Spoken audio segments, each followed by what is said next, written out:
Hello दोस्तों, स्वागत है आपका इस नए वीडियो में जिसमें आज हम देखने वाले बीसीए का सिलेबस और इग्नू जो Indira Gandhi national open university था उसका जो बीसीए है उसका आज सिलेबस हम देखने वाले। ऑल सेमेस्टर का मतलब पहले सेमेस्टर से लेके फाइनल सेमेस्टर लोग जो भी सिलेबस होगा वो सारा सिलेबस और उसमें कौन कौन से सब्जेक्ट होते हैं सारे सब्जेक्ट आज हम देखने वाले। तो चैनल पे नए होंगे सब्सक्राइब जरूर कर देना और ये वीडियो लास्ट तक देखना क्योंकि लास्ट में कुछ बातें जो है इंपॉर्टेंट है तो वो भी आपको सुननी जरूरी है। तो चलिए शुरू करते हैं फर्स्ट सेमेस्टर से। तो फर्स्ट सेमेस्टर में जो आपको फाउंडेशन कोर्स इन इंग्लिश ये आपको सब्जेक्ट पढ़ना पड़ेगा। उसके बाद बिजनेस ऑर्गेनाइजेशन आता है, computer basics and PC software आता है और इसी के आपको जो लैब वर्क मतलब प्रैक्टिकल भी करनी पड़ेंगे। उसके बाद जो आता है मैथमेटिक्स होता है, ये भी आपको यहाँ पे फर्स्ट सेम में करना पड़ेगा। उसके बाद आता है सेकंड सेम में। सेकंड सेम में जो आपको अकाउंटेंसी का पार्ट 1 होता है, उसके बाद प्रॉब्लम सॉल्विंग एंड प्रोग्रामिंग होता है। यहाँ पे जो आपको प्रोग्रामिंग सिखाई जाएगी सी लैंग्वेज में। उसके बाद प्रॉब्लम सॉल्विंग यूजिंग प्रोग्रामिंग, उसके बाद computer organisation and assembly language programming, ये सब्जेक्ट आपको पढ़ना पड़ेगा। उसके बाद कम्युनिकेशन स्किल आता है, उसके बाद डिस्क्रीट मैथमेटिक्स होता है तो ये भी आपको यहाँ पे करना पड़ेगा। उसके बाद सी लैंग्वेज प्रोग्रामिंग का प्रैक्टिकल लैब वर्क जो है आपको करना पड़ेगा। उसके बाद असेंबली लैंग्वेज का जो प्रैक्टिकल होता है तो वो भी आपको करना पड़ेगा। उसके बाद आता है थर्ड सेम में। थर्ड सेम में जो आपको डेटा एंड फाइल स्ट्रक्चर सिखाया जाएगा कि डेटा स्ट्रक्चर कैसे काम करता है, क्या होता है।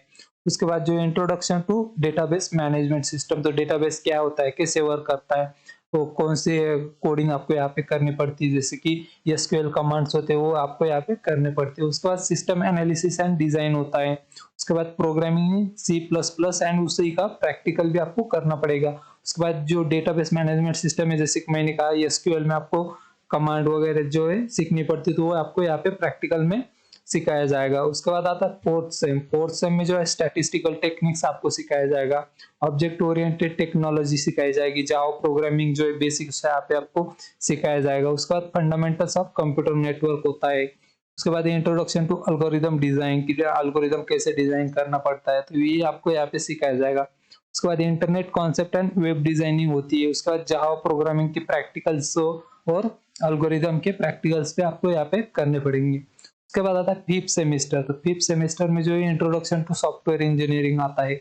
उसके बाद नेटवर्क प्रोग्रामिंग एंड एडमिनिस्ट्रेशन होता है, वेब प्रोग्रामिंग आती है यहाँ पे। उसके बाद कंप्यूटर ओरिएंटेड न्यूमेरिकल टेक्निक्स होती है, बिजनेस कम्युनिकेशन और नेटवर्क प्रोग्रामिंग उसकी जो प्रैक्टिकल है ये वो भी आपको परफॉर्म करने पड़ेंगे। उसके बाद वेब प्रोग्रामिंग के भी प्रैक्टिकल होंगे, वो भी आपको यहाँ पे परफॉर्म करने पड़ेंगे। उसके बाद जो लास्ट सेमेस्टर है इसमें आता है ई कॉमर्स सब्जेक्ट होता है। उसके बाद operating system concept and network management एक सब्जेक्ट होगा और इसी के जो है प्रैक्टिकल भी आपको करने पड़ेंगे। और सबसे इंपॉर्टेंट पार्ट होता है प्रोजेक्ट। तो देखिए सिक्स सेम में जो फाइनल सेमेस्टर आता है तब आपको एक प्रोजेक्ट बना के दिखाना पड़ता है। बहुत सारे जो स्टूडेंट क्या करते हैं कि इंटरनेट से डाउनलोड करके कॉपी पेस्ट करके बना देते और जो उनको है मार्क कम मिलते या बहुत कम मार्क उनको मिल जाते। तो वो क्यों होता है कि जैसे कि जो प्रोजेक्ट होता है सिक्स सेम में तो वो ऐसा प्रोजेक्ट होना चाहिए कि जिसका यूज रियल वर्ल्ड में होना चाहिए, मतलब वो किसी के रियल वर्ल्ड में काम में आना चाहिए तभी जो आपको मार्क मिलेंगे। तो एक ही सजेशन है कि जो भी प्रोजेक्ट बनाओ सिंपल होगा तो भी चल जाएगा बट उसका यूज जो है रियल वर्ल्ड में होना चाहिए। किसी के शॉपकीपर हो या किसी की छोटी कंपनी हो तो उसमें वो यूज होना चाहिए तभी जो आपको पूरे के पूरे मार्क मिल जाएंगे। तो ये कुछ चीजें थी जो आपको प्रोजेक्ट के बारे में ध्यान में रखनी पड़ेगी। और ये सिलेबस जो था इग्नू के लिए था, अगर आप इग्नू में हो तो ये सिलेबस आपको फॉलो करना पड़ेगा।